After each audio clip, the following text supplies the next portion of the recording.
All right, let's talk about the real power of storytelling, not as an art, but as a strategy. Let's start with a wild idea. What if your perfect logical argument just doesn't matter?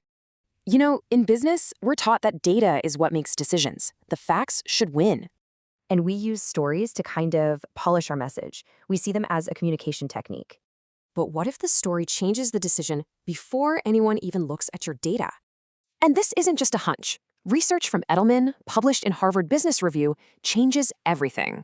It shows a story isn't just a communication tool. It's a strategic one. It shapes the decision itself.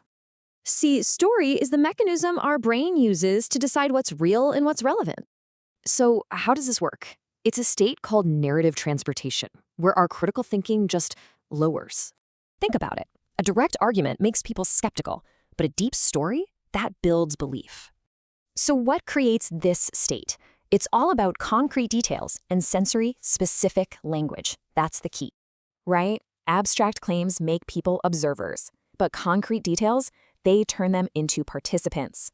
This triggers something called embodied simulation. It's basically the brain's version of a lived experience. And when a story really resonates like that, it does something powerful. It sets the frame.